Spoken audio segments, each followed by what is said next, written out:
Alright, so first thing, we're going to finish the notes that we didn't finish in class yesterday, so we're going to talk about other sampling methods. A sample which is found by first dividing the population into groups of similar individuals, also known as strata, then finding an SRS for each strata is called a stratified random sample.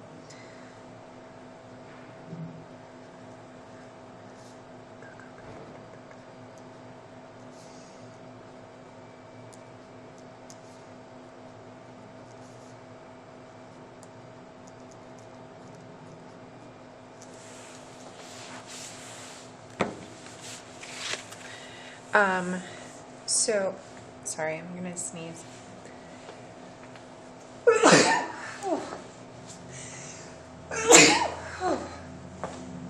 Sorry. So my example here is to break high school into 4 groups based on grade. So our strata would be the grade level: freshman, sophomore, junior, senior. Sorry, I don't know where those sneezes came from. So we would break them into similar groups based on the grade they're in.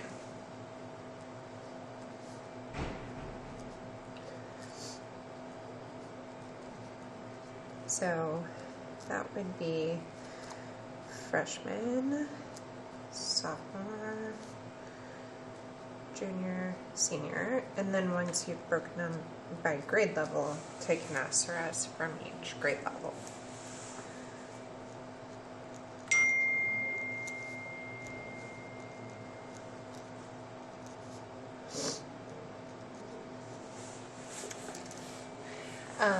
A sample which is found by first dividing the population into groups and then selecting an SRS of these groups is called a cluster sample.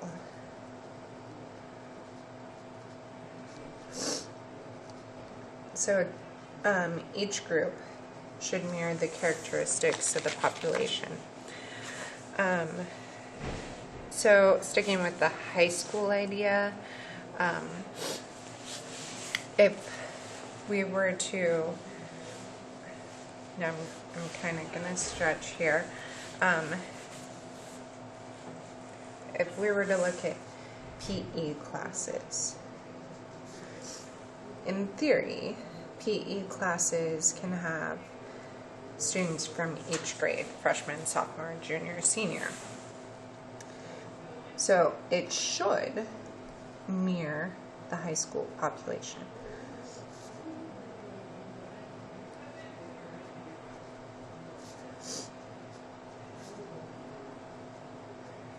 And then we would take samples from those PE classes.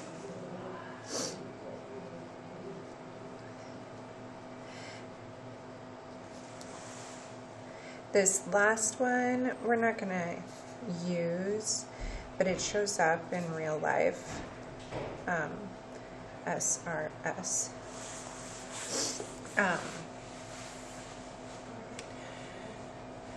And that's a sample in which one selects successively smaller groups within the population in stages.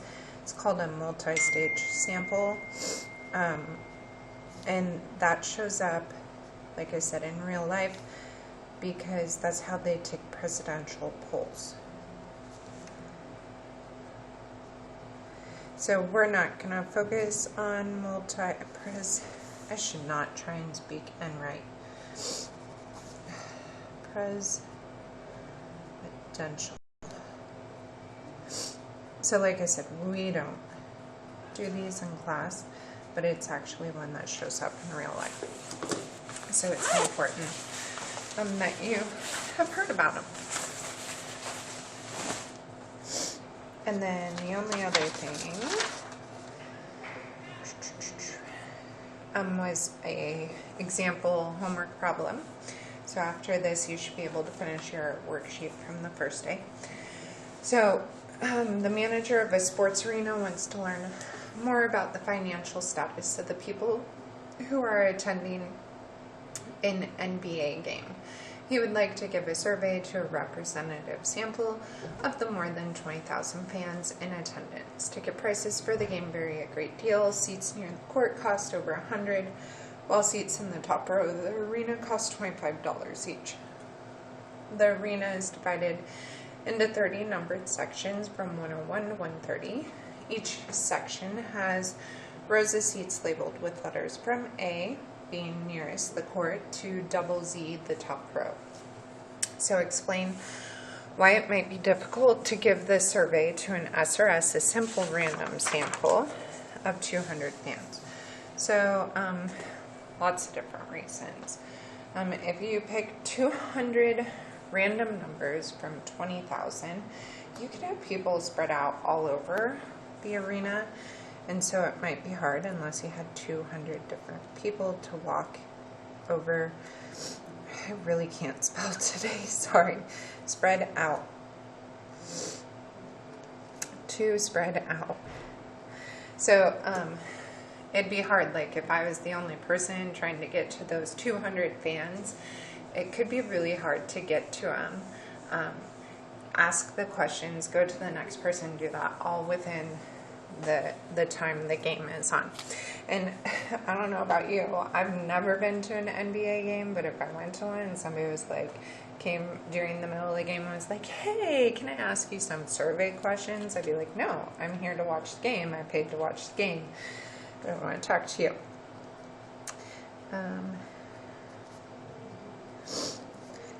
Hard to label. So we're looking at 20,000 fans, which means that if we're to label them all, because we're using a table of random digits, they each have to have a 5-digit label. And then try and read through and get 200 unique numbers that are between 0,0,0,0,1 and 20,000. Oh my gosh, that would be ridiculous. And then it could lead to them just doing a convenience sample, like standing at the door. The first 200 who come in, they talk to, but that doesn't necessarily mean that it would be representative of the population. So, question B, which would be a better way to take a stratified random sample of fans, using the lettered rows or the numbered sections as strata? So remember, strata breaks the population into similar groups. So we have our arena here, and here's the basketball court in the middle. And they say it's broken into 30 sections, which I'm not going to do. But here's number 1. Well, 101, but I'm going to just do 2 and 3 and 4 and 5, 6, 7, 8, 9, 10, 11. Okay, I know it should have 30, but for the sake of drawing this really quick. And then in each of those, here's A. And then here's B. And then C. So which one is going to break them into similar groups? The numbered sections or the lettered rows? And we want to break them into similar groups based on financial status, because that's what the arena owner is interested in. So the arena owner wants to know about financial status, so when we break them into similar groups, we want them to be similar financial wise. Well, the lettered rows are based on cost. So the closer you are to the court, the more it costs. So strata would be the lettered rows, because the rows should, in theory, have similar prices for their tickets.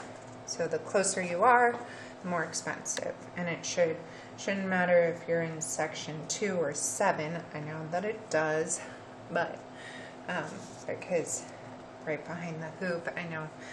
Anyways, in theory, they should all cost the same in the lettered rows, no matter which numbered section they're in.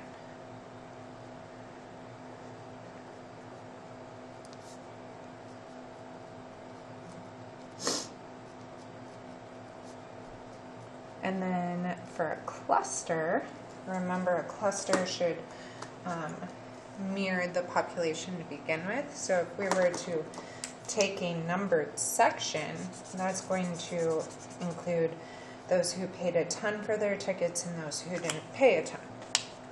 So the sections would be better for clusters.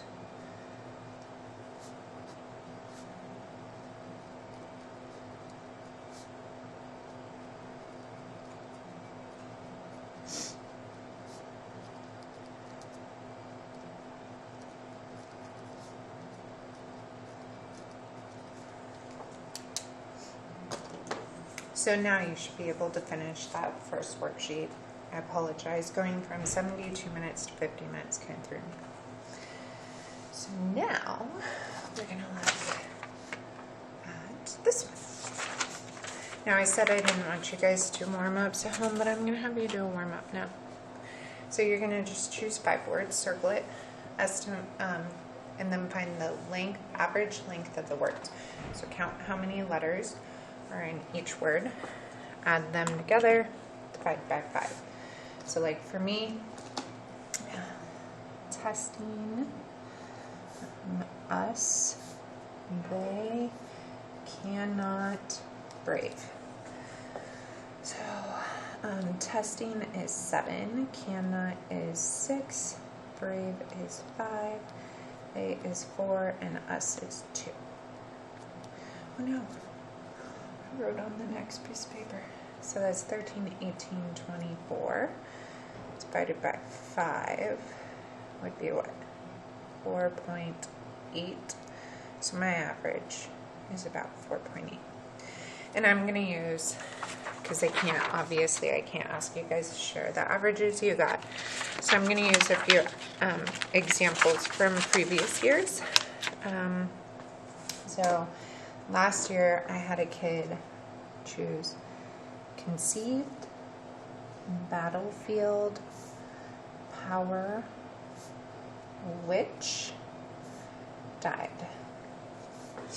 And that's 3, 6, 9. Battlefield is 3, 6, 11. Power is 5, witch is 5, and died is 4. So that's 20, 34 divided by 5. So theirs would be what? 6.8. And then I also had a student last year who chose great, dedicate, that, unfinished, and nobly. So great is 5, dedicate is 8, that is 4, nobly is 5, and unfinished 1, 2, 5, 8. So they've got 32 divided by 5, which would be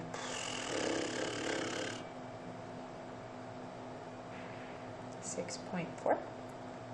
Sorry, brain fart. So I got 4.8, 6.8, 6.4. You might have gotten something different. So now we're going to use our table of random digits to randomly choose 5 words and see what the average is then. So I numbered them, but I didn't make them have all the same length. So you can see there's 268 words in the Gettysburg Address. So my numbers need to be 3 digits, my labels, I should say. So even though it says 1, it should say 0, 0, 1. And then 10 should say 0, 1, 0.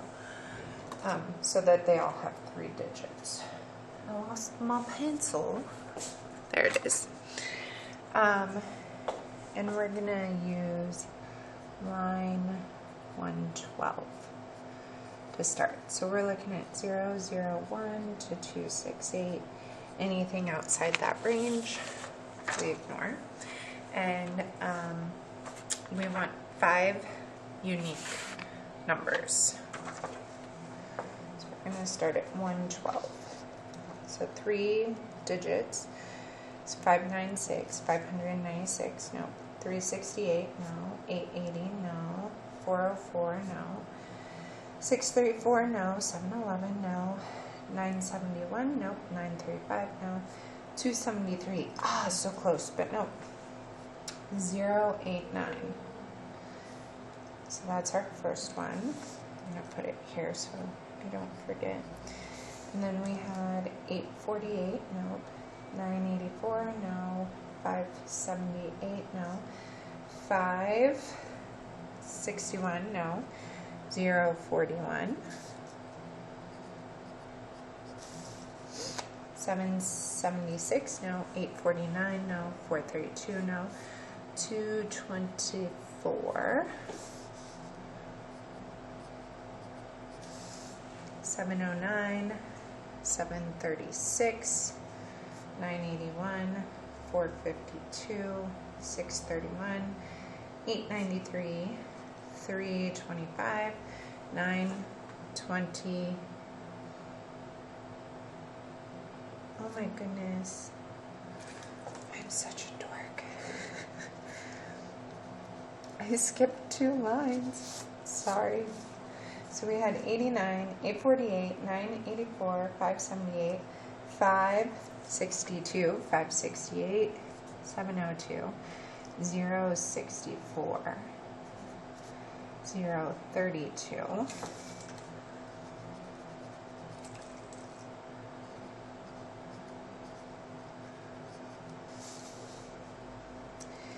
503, 699, 710, 802, 255. So I need one more. 311, 486, 117. I apologize about that. I don't know how I skipped over the 2 lines. Woo, man. All right. So 89, which is nation, 64, war, 32, we, 255, the, and 117, this.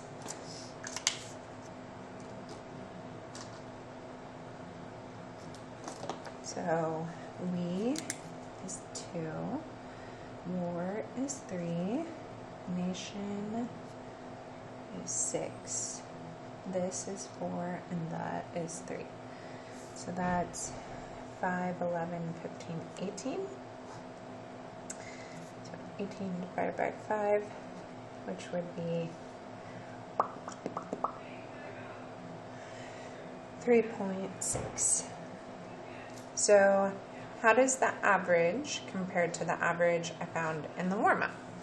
So just using my warm-up, I got 4.8. And the ones I showed you from previous years were 6.8 and 6.4. And here I got 3.6. So this average is much lower than the one I got in the warm-up. Well, all 3 I showed in the warm-up. So, why do you think that is? So when we get to choose them, our eyes tend to be drawn to longer words. They stand out more, so we tend to pick them, and so our averages tend to be higher than what we get if we use a table of random digits, or if we use the calculator function to pick 5 random numbers. The true average length of words in the Gettysburg Address is 4.28. So I actually was pretty close here, but I also knew ahead of time the whole idea behind this, so I probably unconsciously tried to pick long and short, which kind of averaged them out. Where those of you that did this on your own, you probably picked longer words than me. Maybe. Sometimes I have kids who pick really short words.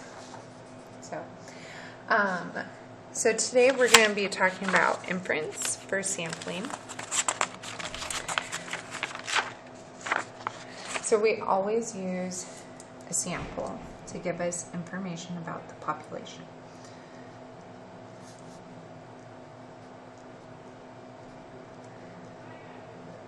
The process of drawing conclusions about a population based on the sample is called inference, because we infer information about the population from what we know about the sample. Drawing inferences about the population from a poor sample is misleading. Poor sampling techniques, you should remember these from yesterday, include convenience samples,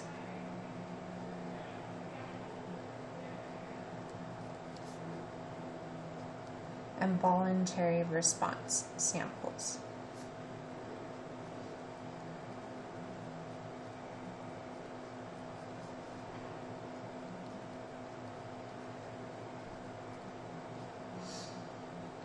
A good sample always utilizes randomness.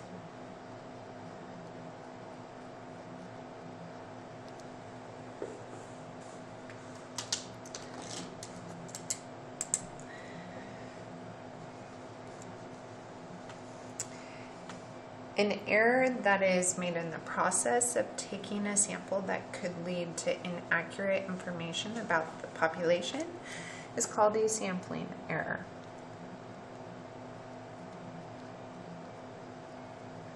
A sampling error could be the use of bad sampling methods, such as convenience and voluntary response samples.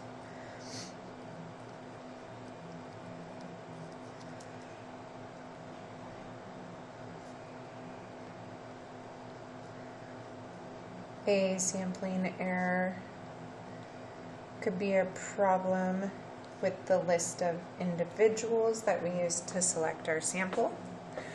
That is called the sampling frame.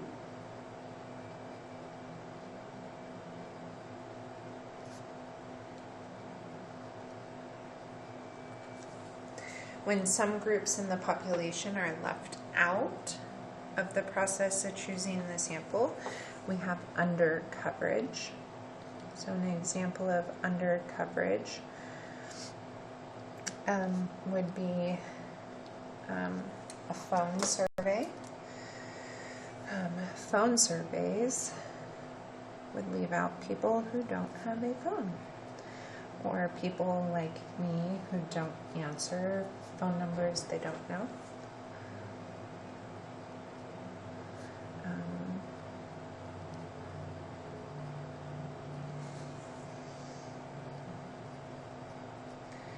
Or people who have a hard time paying their phone bill and have their service turned off. Another one could be a household survey, which would leave out the homeless.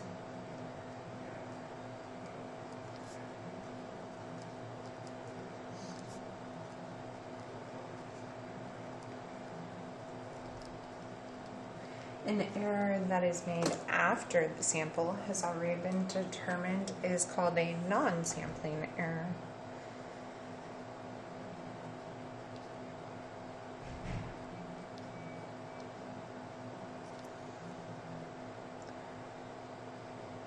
When an individual who who was chosen for a sample cannot be contacted or refuses to participate, non-response has occurred.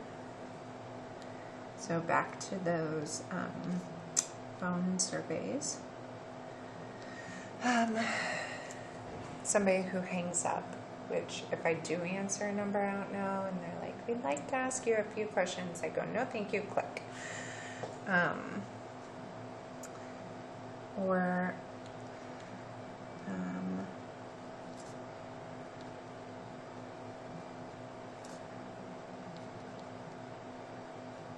hang-ups.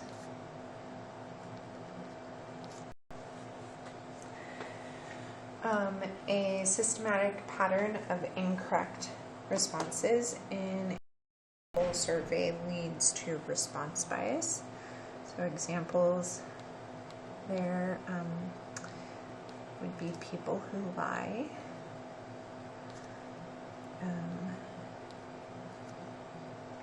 or give an incorrect answer because they want to influence the data.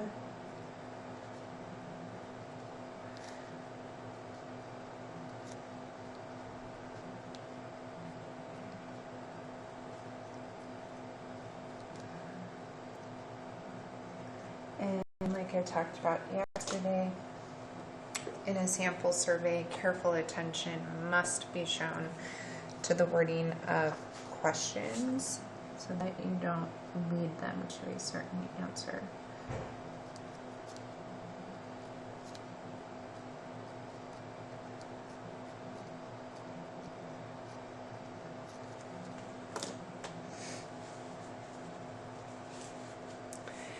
So now we're going to look at some homework type problems. A researcher wants to estimate the average distance that students at a large community college live from campus. To find out, she surveys and SRS's students from the registrar's database. Will the researcher's sample result be exactly the same as the true population? No. We would expect it to be similar because there's the population at community college pretty well, but we wouldn't expect it to be exactly the true distance, average distance, because she's not talking to every student.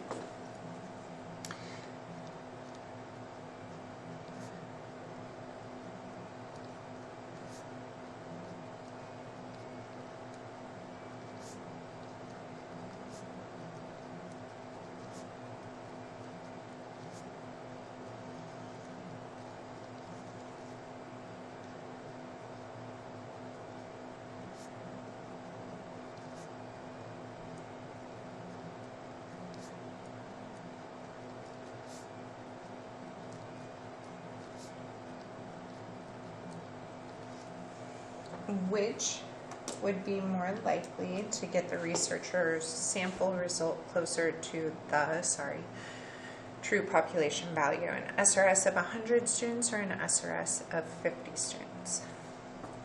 It would be SRS of 100 students. Bigger samples are always better. They solve a lot of problems in statistics.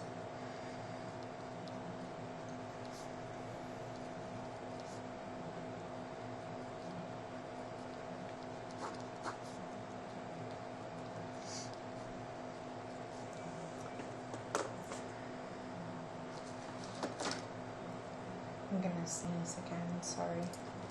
How long before school starts do students get out of bed, on average? Administrators survey a random sample of students excuse me, on each school bus one morning. Give a reason why this survey might yield a biased result. Explain the likely direction of the bias. So they want to figure out how long before school students get out of bed, but they only surveyed people on school buses. Well, I didn't ride the bus to school, so they're missing a lot of people. They have that under coverage left out non-bus riders. And I don't think around here, but when I taught out in Merlin at North Valley High School, some students, their bus ride was like an hour. And so I would assume students who have to ride the bus for an hour to get to school probably get up earlier than a kid who has to walk 10 minutes or ride his bike 15 minutes or drive their own car. So you might get that the bus riders get up earlier if they have a really long bus ride. But I'm throwing a safety word in there. Might.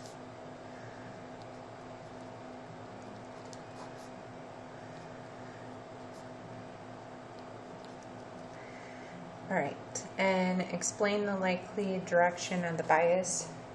So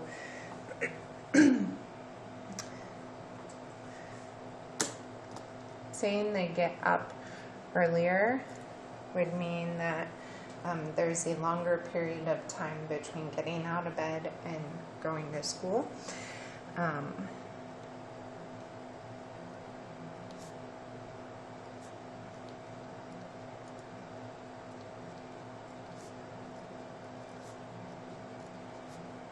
I know this is bad English, sorry. So, between school and bed. Because you have to get up earlier to get on the bus. Alright. A study in El Paso, Texas looked at seatbelt use by drivers. Drivers were observed at randomly chosen convenience stores. After they left their cars, they were invited to answer questions about seatbelt use. In all, 75% said they always use seatbelts, yet only 61.5% were wearing seatbelts when they pulled into the store parking lot. Explain the reason for the bias observed in the responses to the survey. Do you expect bias in the same direction in most surveys about seatbelt use? So, why would people lie about wearing their seatbelt? Well, people don't want to admit they don't wear it for two reasons: safety and the law.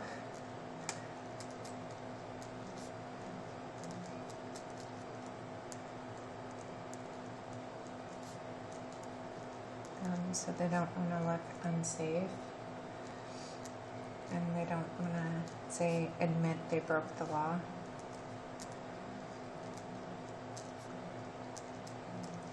So would I expect bias in the same direction, people saying they wear it more often than they actually do in most surveys about seatbelt use? Yeah, I would. I would expect people to lie.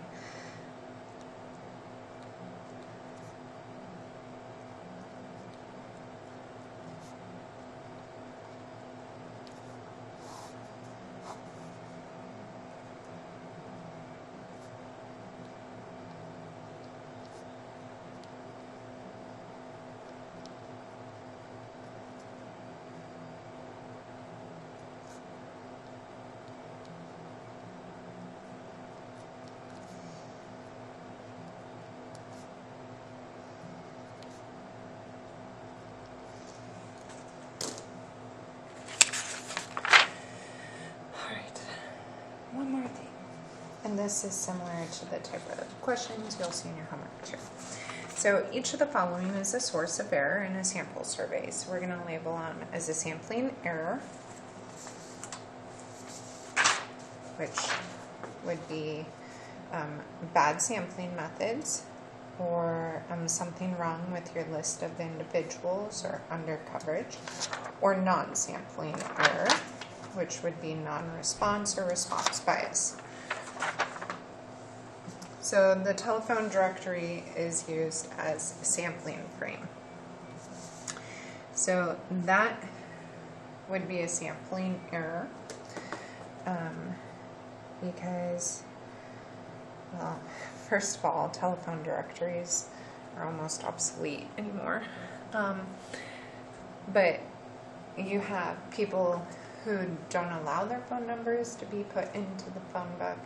You have people who have a number listed in the phone book, but their actual phone number is something different. So that would be a sampling error, SE. Person cannot be contacted in 5 calls.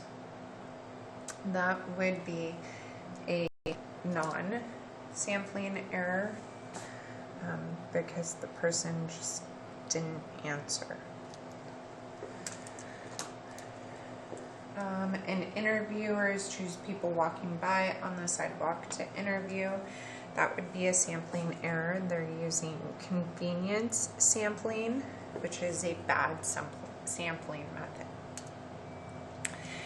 2, a survey paid for by makers of disposable diapers found that 84% of the sample opposed banning disposable diapers. Here is the actual question. It is estimated that disposable diapers account for less than 2% of the trash in today's landfills. In contrast, beverage containers, third-class mail, and yard wastes are estimated to account for about 21% of the trash in landfills. Given this, in your opinion, would it be fair to ban disposable diapers? Explain how the wording of the question could result in bias. Well, they make it sound like disposable diapers don't make up much of the trash, but disposable diapers are one thing alone, and it's 2%. And then they list 3 things. Beverage containers, that's 1. Third-class mail, that's 2. And yard waste, that's 3. So they're comparing one thing to 3 things. Well, what percent of the, amount of the 21% is beverage containers or third-class mail or yard waste? So they purposely try to make the wording make it sound like diapers don't make up a huge amount of the trash, so that people would be like, oh, it's not that much. It's okay. Let people have their disposable diapers.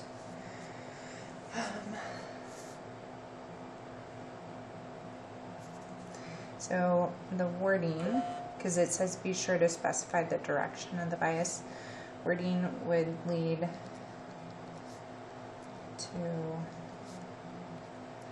people not banning diapers, disposable diapers.